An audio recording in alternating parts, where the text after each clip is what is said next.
Welcome back, everybody, to another edition of Interventions and Detentions. I'm Brad. And I'm Kylie. And we are at episode 1.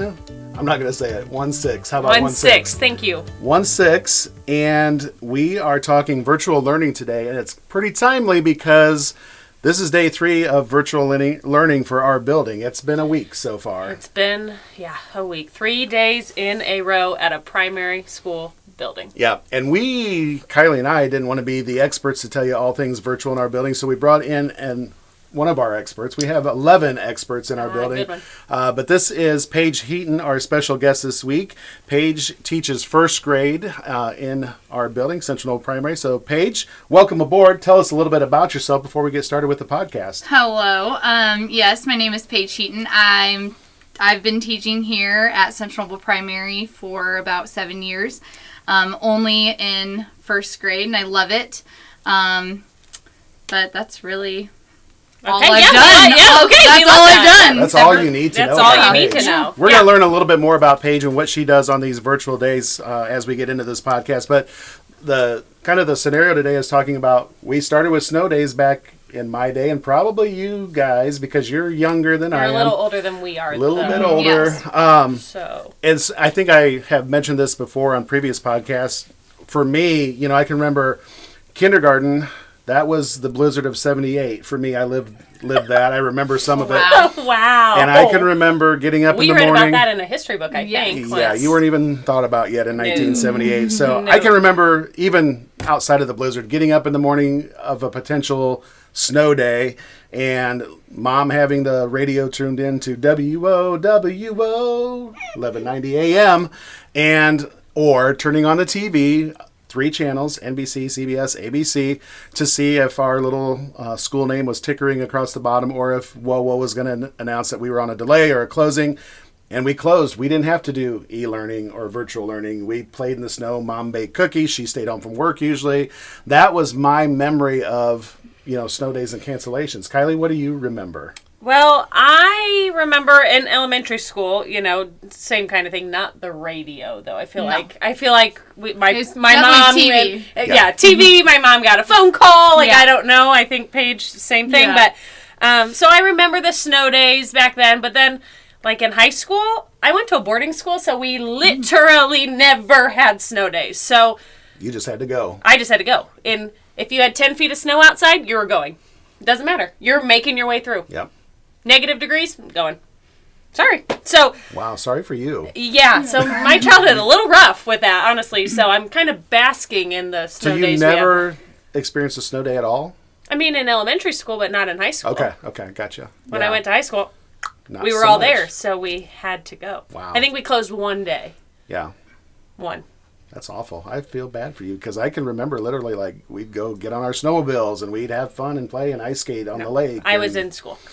Wow. Paige, tell us about your snow day memories or closing memories. Well, I actually grew up here. I went to school K through 12 at Central Knoll Schools. And I'm a lot like Kylie. I remember waking up or not waking up, and my parents would come in and be like, "Hey, Paige, don't wake up yet. You don't have to. You don't have to go. You don't. Go back to bed, girly." Yeah. But no, it would always just be on the TV. It was never listening to the radio. Sorry. I'm not sure we even had a radio in our house. No. Wow. Like in the car, obviously. Yeah. Well, again, it was 1978. Yeah, we weren't born. No cell phones, no cable TV. Yikes. Yeah, it was primitive. Was TV in color? It was in color, yes. Okay. There was color Okay, TV. Good. Okay, good. Woo! But yeah, literally 3 channels, maybe 4 sometimes. Less than the Farmer 5. Yeah, it was pretty bad. We didn't know how bad we had it until cable was finally a thing at my house, which that wasn't until I was in high school. So crazy days back then in 1978, early 80s. I would quit saying the date if I were you. All right. I'd leave that out. I am old. So again, today we're just going to kind of talk about that evolution from snow days and not making up work and, not making up days. We didn't make up days when we canceled school. We just didn't go, and we still got out on whatever the end date was. You didn't tack days on. That's something that happens for a lot of school corporations nowadays as well. So I think we kind of hit what it was like in the good old days, at least for one of us. And we can probably for sure slide into, e-learning. And for me as a principal, obviously as a teacher, I didn't even have e-learning days. We did makeup days, I think, at that point. I was teaching from 97 to 2003. Yeah, I know. You guys were you born yet? Yes. Yeah. Okay, so babies, Barely. they were born while I was... I wasn't even in high school yet. Yeah, no, gosh. that would have been elementary. Woo! Okay, so anyway, back to my teaching experience. We canceled school, obviously, but then we would make up days, or there was maybe built-in days. School corporations would do that, where they would build in days, and you would make them up if you needed them. But we didn't do any e-learning yet, because we still weren't one-to-one. We had computers in my classroom, but they stayed in the classroom. Stop right there real quick. What is e-learning compared to synchronous learning? I mean, let's just Do you want talk to talk about that real quick? Well, I just want to make sure everyone knows what we're talking. We're saying e-learning a lot. So what Sure. is e-learning specifically? So I'll take that, and you guys can jump in wherever you want. E-learning was the first platform of doing learning away from school, basically. Yeah. And again, I was trying to figure out what the date was for me when I remembered having this as a principal. Even I came up with 2013, 2014, I think. I was at a school where we were one-to-one. Finally, our kids had iPads, and administration decided that, hey, when we cancel for weather, we're going to send these home, and kids are going to learn remotely doing e-learning. And basically, the e-learning part to me was teachers loading up assignments, Right. activities, whatever you want to call it, electronically into the iPad. I don't even remember what platform we used then. Maybe there wasn't even a platform. there might not have been. But, kids would kind of have a list of things to do or get done that day. If they didn't do it during that day, they had, 3 or 4 days to make it up, to count as being in attendance. So it was very primitive, in my opinion. I don't know if, Paige, if you want to weigh in on what e-learning looked like for you versus, did you have it as a student? I don't remember having e-learning Yeah, as a I don't student, either. no. But I remember as a even, teacher, though. Yeah, as a teacher, when I first started, e-learning was, as a teacher, we definitely loved e-learning because it was one of those where we could just push off the assignments to our kids, and then it was like, we're free for the day. We Yep. could check the assignments, but it You wasn't... could answer questions, quote Yeah, unquote, we were but- available, but we could also do other things throughout our day. Yeah. We weren't bogged down with, what synchronous learning is. Yeah. I agree. E-learning was You just nice. push it out Yeah. there. Yeah, it was a definitely nice little break. Yeah, pushed it out there. We used Canvas for a while, so I'd push it out there. I'd send a note in Canvas that's, hey, this is your assignment. Get this done. It's due this day, and then I'm here for questions if you need it. But there was little interaction between student and teacher, Yeah, was it, right? very little. None. Yeah. There didn't even have to be. Because some kids didn't turn in their assignments that day. Yeah. They had Yeah. multiple days. Parents so. could probably message you if they had questions through Canvas or Yep. whatever it was that you Email. was in. I think we used Canvas too originally, and yeah, it was technology wasn't really an issue. If it didn't work, it didn't work. Well, and I think a lot of times back then too, a lot of schools were not one-to-one yet. So e-learning was barely a thing. Some people Yeah. sent home packets of papers. Yeah. I know that was a thing for a while and counted it as e-learning, but Yep. it wasn't technically e-learning because a lot of schools didn't have one-to-one technology. Right. And I feel like most schools now do have, what did you say, Brad? One-to-one, some type of technology that they use. Almost everybody. There's still a couple corporations around us, and I won't name them because I'm not judging. It's just No. I don't Yeah. think they have it. For whatever reason, I think they have it in the school. It just doesn't go home. Yeah. Which makes sense. That makes sense. Yeah, the technology's there. The kids are using it. It just doesn't go home. So they're still sort of one-to-one, but just not 24/7, I guess. Our kids are in the situation where they do have it, and we do send it home, and they have that availability for when we do virtual learning, synchronous learning, which we'll be talking about that in a minute, kind of that evolution of going from snow days to this e-learning concept that we just talked about to now virtual learning. And that whole virtual learning really stemmed from COVID, I think. Everybody shut down back in, 2020, March-ish, I think. And, I can remember kind of backing up around January. My wife's a nurse. We were at her Christmas party, and all these doctors were talking about COVID and hey, we're going to be prepared. Our country's going to shut down, and schools are going to shut down. I was like, how do you know this? And by golly, they did. And Wow. they saw it coming. They knew what the effect was going to be from COVID nationwide.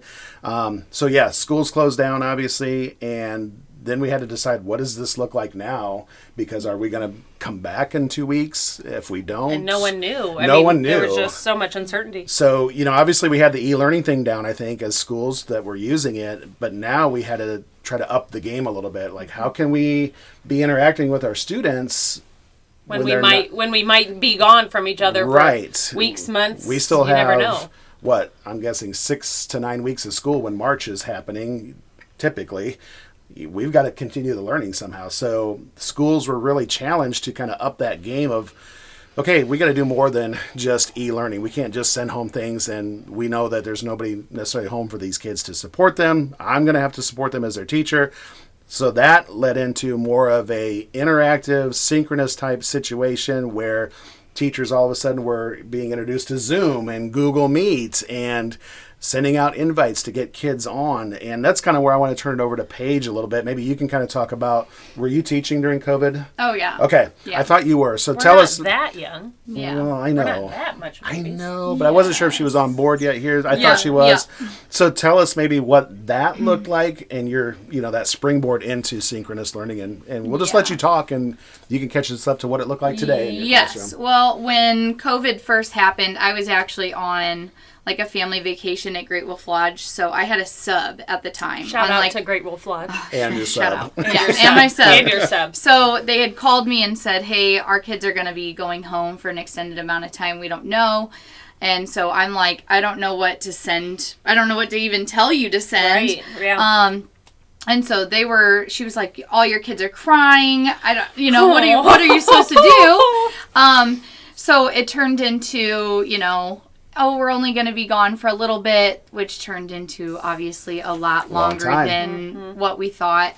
But yeah, I mean, it brought up a whole bunch of challenges between, you're trying to troubleshoot with parents, you're trying to troubleshoot with kids over Zoom. And what age group was this? This is 6 and 7 year olds that I'm dealing with. Right. So, and I want to talk about that challenge at some point because we're a primary building, so we're K1 too.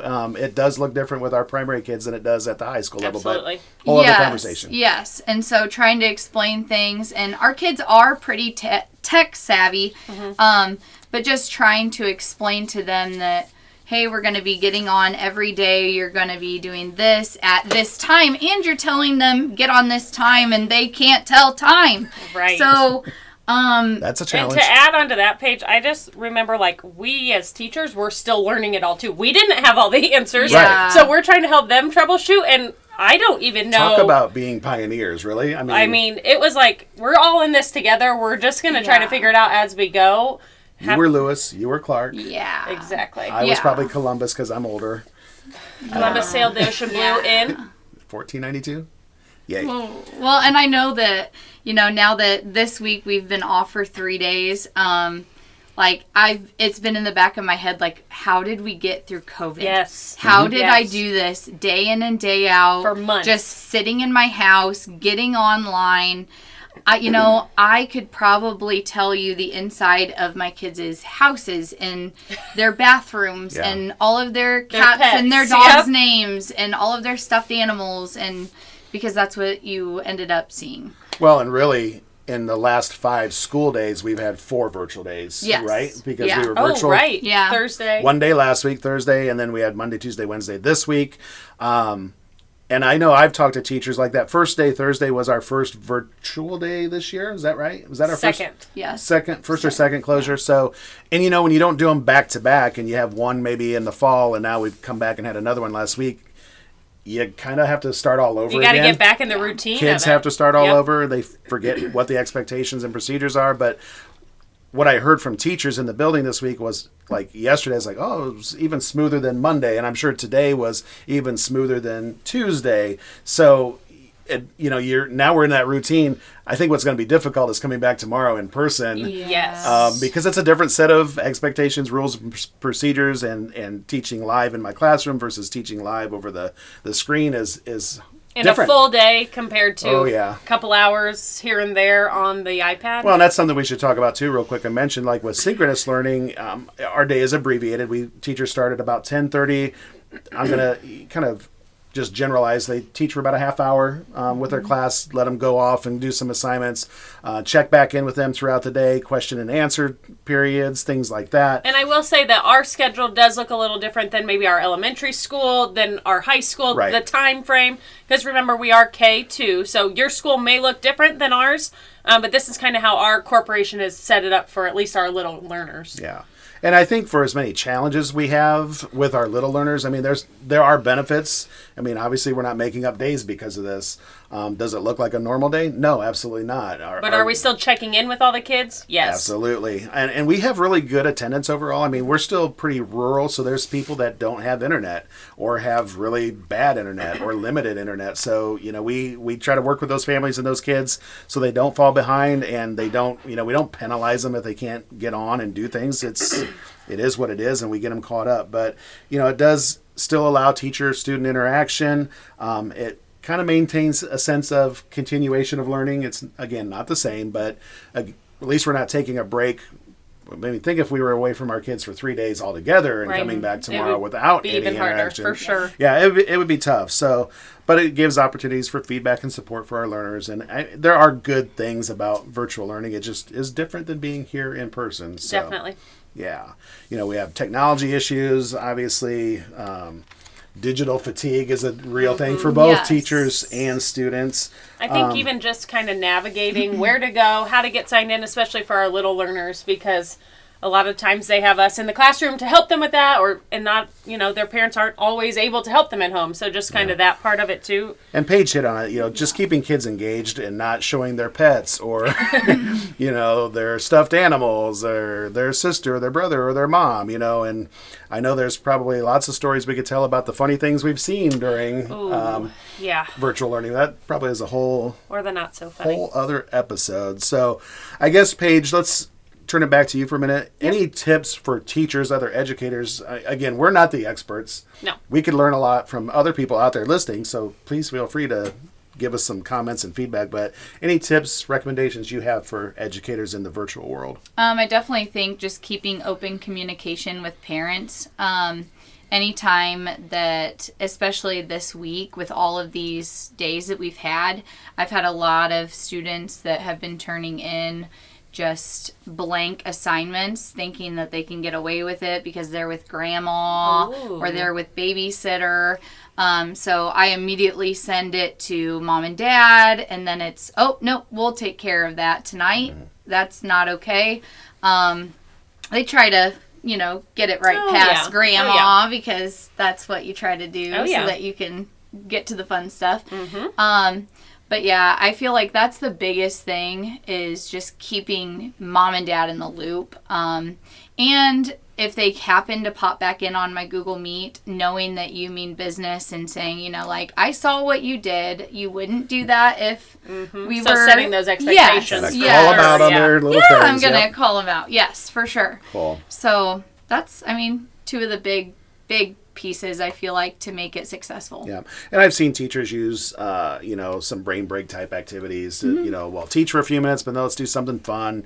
Pop up a video. This morning, Matt Pooley, our music teacher, shared a really fun 100s Day video. And as I was checking into rooms, a lot of people were showing that and the kids were laughing and having a good time. So shout out to Matt Pooley, a previous guest on the pod. Guest, that's right. So there's a lot of fun things you can do for the kids. And I think, especially for our younger kids, keeping it short chunks of learning is probably the most beneficial. But Kylie, do you have anything to add for parents? Maybe like what parents could do to help kids navigate virtual learning when they're at home? I think the biggest thing kind of that goes right along with Paige is just keeping that open communication with the teacher. I know that a lot of parents still work through, they don't get snow days, so they aren't necessarily always with their kid when they're doing this, but communication with the teacher or, checking in with the student at night when they do get home from work and just say, hey, let's make sure we have everything done.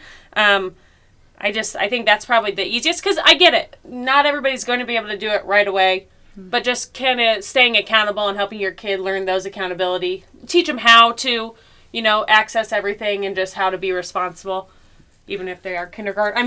Kind of starting that process for them. Yeah. I think what I would add, parents, is always keep the device charged. Yes, and please. Also, just tell kids and remind them that is a teaching tool, a learning tool. It's not for their fun and entertainment. So, like for us, I try to tell kids and parents that should stay in the book bag unless we have a cancellation. It doesn't need to come out otherwise. It prevents it from getting lost, stolen, or broken.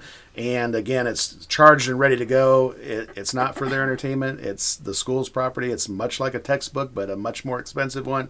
It only needs to come out if we're doing virtual learning. So I was say my favorite is when they're like, my mom didn't charge it. Ooh. Oh, well, does your mom come to my class? Was it mom's responsibility to charge it? Ooh. No. Okay. No. Yikes. And if we have any students listening with parents, just students, keep things organized, stay on a routine on these days. Participate, get on those virtual meetings. And remember the expectations. Remember that it is still a classroom. You're still learning. Yeah. So running around without a shirt on or screaming in the microphone or holding up your cat instead of listening to your teacher. As fun as that sounds. Probably, maybe just steer clear of it. Yeah.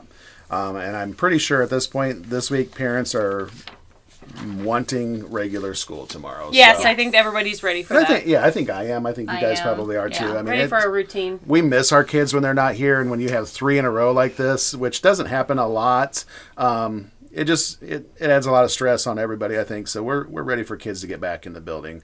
Paige, before we get to the end here, because we are hitting that 20-minute mark, is there any funny personal experiences with virtual learning that you've ran into? You don't have to name names. We want to presume the innocent, but anything that comes to mind? I mean, I actually just had one yesterday where I got a blank assignment and then I had a comment under it, and like whispering, the student said, hey, can I not do this? It's really, really long. I just want to skip it.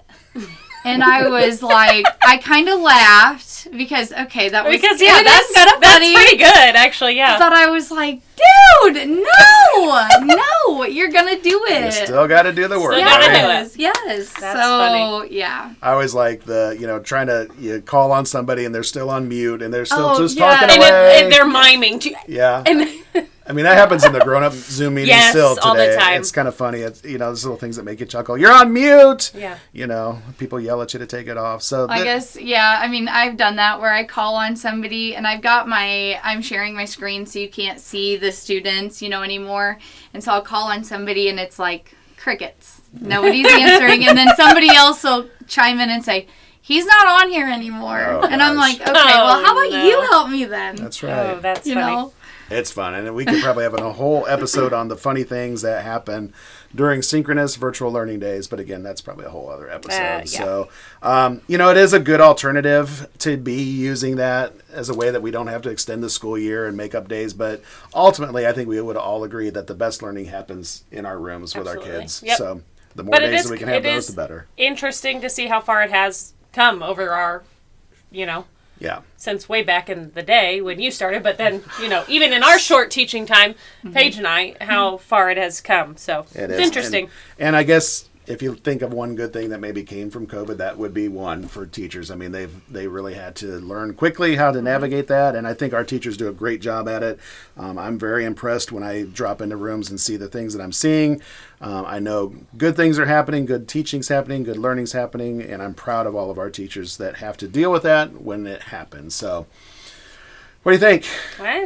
I think we did it. Paige, thanks so much for Paige. Yeah, thanks for inviting being me on the pod this week. We'll have some more guests down the road, and as always, people, we want to get your feedback. We actually had a listener send me a text this week about a possible episode that he would like to be a part of. So, Seth Carter, if you're listening, we are going to be... Shout out Seth Carter. Shout out to Seth Carter. We're going to work on getting that in here soon. We've got a couple things lined up for the next few weeks, but we appreciate those. Are we teasing it? Next week's? Are we going to tease next week's? Or? Sure. You want to tease it? Because it kind of revolves around you. It does. It's kind of me next week. It's going to be all about Kylie next week. We're going to talk about MTSS next week. So what is MTSS, Kylie? Multi-tiered system of support. Yes. Big fancy word for a lot of fancy things that we do for kids. Interventions. Interventions in kids. So going to live up to that intervention and detention name. I told Kylie earlier it's the interventions that she does to keep the kids from coming to detention, hopefully. So we'll see how it goes. But I think that's going to be it for now.